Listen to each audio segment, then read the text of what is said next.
Howdy folks, in today's video we're going to talk about what I think is the greatest miniature that Games Workshop has ever designed. What has kicked off this conversation for me is a tweet from a fellow YouTuber called Discourse.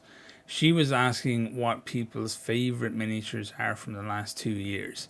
I decided that for me it was the Blue Coats from Corvus Belli's Infinity. I just think they're absolutely wonderfully designed, but as tends to happen, it started me thinking about all the other miniatures that I liked and what I honestly felt was the best miniature ever made, and I thought that would make a pretty fun video. So after thinking about it for long enough, kind of going through all my old White Dwarfs, and I've actually got quite a few of those from back when I first got into the hobby many decades ago, I found myself being slightly turned off by what I saw from around the late 80s, which is when I first got into the hobby, and I was slightly turned off from what I saw from more recent kind of miniature releases. The late 80s kind of overtly campy now that we're out of that era. Yes, they have a lot of charm, but not quite what I'm looking for in my designs. And the modern stuff, it's almost impeccable in many ways, but it's over designed in my view. There's just maybe I would accuse it of having, like, each model just has too much. It feels like modern day miniatures are being designed to be like standalone individual miniatures that you paint and might end up on Instagram, and that's like a primary concern in the design of everything, which I think is a mistake. Where I kept landing was smack bang on the late 90s, one of the dopest periods for design work, I feel, with regards to the Games Workshop range, and I kept arriving at one miniature over and over again, and that's the Warlord Titan from Epic 40k. This thing is just an absolute beast of a miniature. It released, I believe, in 1997. I might be a year off in either direction, and it was for £15 sterling at the time. This all metal miniature has been out of production now for a very long time, and sellers on eBay will really hurt your pocket if you want to get your hands on one of these bad boys. So the reason why I like it so much is pretty simple. I think it perfectly exists in this excellent spot between the campness that I already mentioned of the late 80s and the over design of now.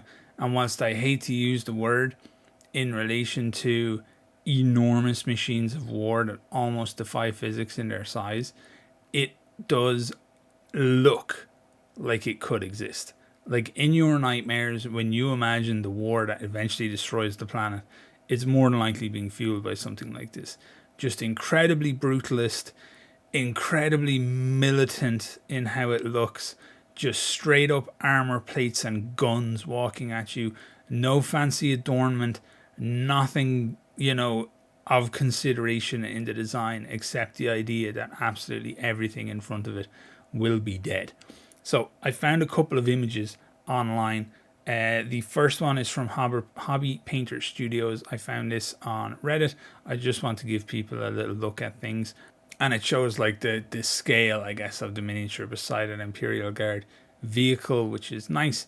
And then the second images are from, sorry if I butcher your name, but I doubt you'll ever see this video, Sean Shachane on Twitter. And the reason I'm showing off these ones is primarily because it's got a shot of the rear of the Warlord Titan, which, as you see, is devoid of armor. And that actually just says so much, not just about the actual miniature design, but the consideration of what was being designed in the first place. When the Imperium was making this Warlord Titan, the assumption was the only thing that would be shooting with it, or shooting at it, would be from the front, because by the time it had passed those units in the battle line, they were going to be dead. Nothing was going to survive the Warlord Titan wandering towards them with massive swaths of, like, gunfire from 2 arm mounted and I think it was double on each shoulder mounted weapons, just destroying absolutely everything. It was going to be like that scene, I don't know if you've watched it, in The Boys, where Homelander imagines turning his laser vision on the crowd. That was pretty much going to be it. It was just a fantastically designed miniature. It was so arrogant, yet so realistic. it contained so much of the Imperium in the design. It ignored the camp of things like the Imperator Titan, which had that walking cathedral vibe, which if you're into it is really cool, but to me is just too much. It's undermining the point of the Titans, which is to attract and absorb an inordinate amount of fire and then just return it, absolutely killing everything. And yeah, I love it. I think it is the greatest miniature they've ever made. For me, it comes from a particular golden era of Games Workshop design where, as I said, they were kind of leaning into this mild realism. They were being inspired more by the concept of military than ecclesiarchy, or the overly religious overtones that often exists within the Imperium, which makes sense. It's the Imperium. They're all junked up on religion. I get it.